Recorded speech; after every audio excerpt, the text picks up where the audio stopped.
Hi, I'm Tiffany. This is The Balanced Life, Redefine Success, Redefine Fail. And today I'm going to be talking about the relationship between luck and skill.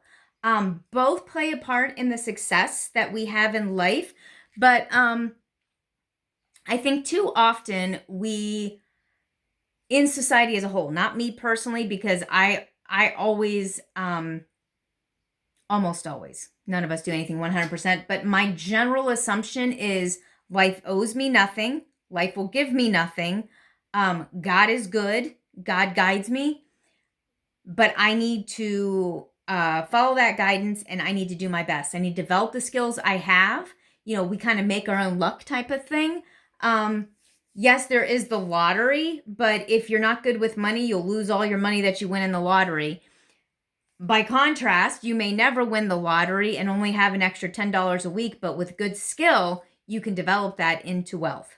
In fact, when I was in college, um, this would have been back in the late 90s, there was a book called Wealth on Minimum Wage. And it was written by a guy who immigrated to the US, I think as a teenager, and never made above minimum wage. But by the time he was like in his late 40s, at that point, I want to say, I don't remember all of it. This was like, 25, 30 years ago. Um, he had a savings of like over $1 million.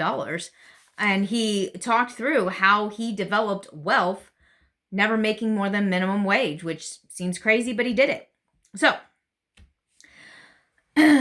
what is most important when you're looking at luck versus skill is recognizing that skill is all about making better decisions whenever an opportunity or a difficulty presents itself. So stop trying to get life to make things fair, because that is a passive approach to life. And it will keep you stuck and dependent on the skills and the integrity of other people. I don't have a fatalistic view of life, but I know every single person is out for themselves. I mean, all of us are. I want to help other people, but my family is my higher priority. I'm not going to do something for you at the detriment of my own family. I have done that on certain occasions, but as a general rule, that's not how I live my life. And so people are in general looking out for themselves and their loved ones. So when you are trying to get everything to be fair, you are trusting someone else's skills and someone else's integrity to make your life better. And it's a ridiculous plan. So instead, start to improve your adaptability, your skills, and get better at maximizing your opportunities.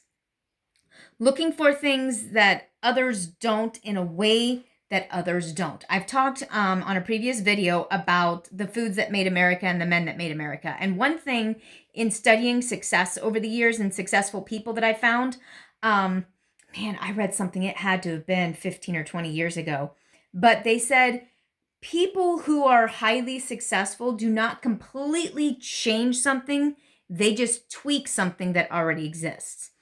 And that's true. If you think about it, I remember when they first introduced the idea of satellite TV in the 80s. And nobody that I knew had any interest, no matter how much they advertised it, because we had, even with cable, we had like 40 or 50 channels at the most.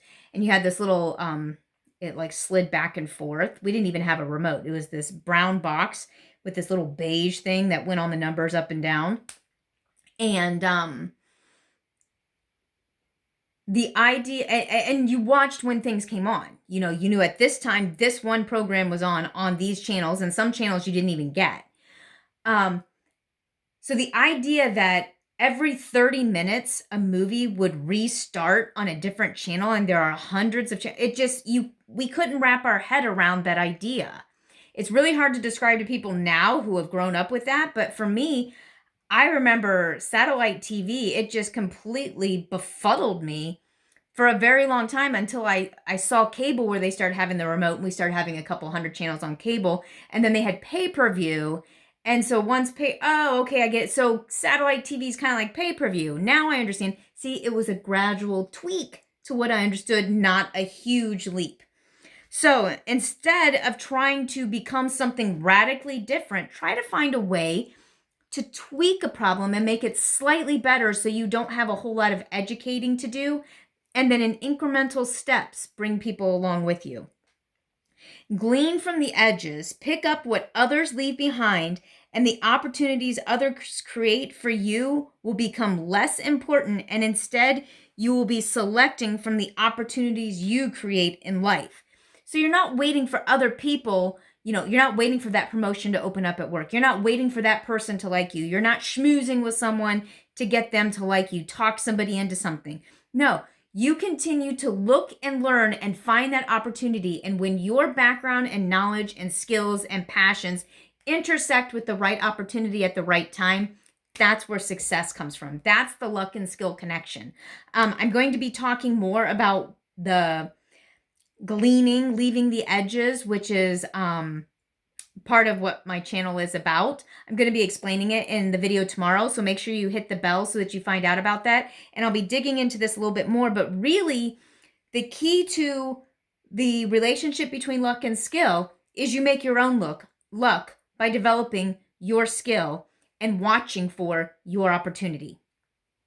I hope you got something out of this. I would love to hear your ideas and comments on this. Please share those below, and I will see you on the next video. Bye.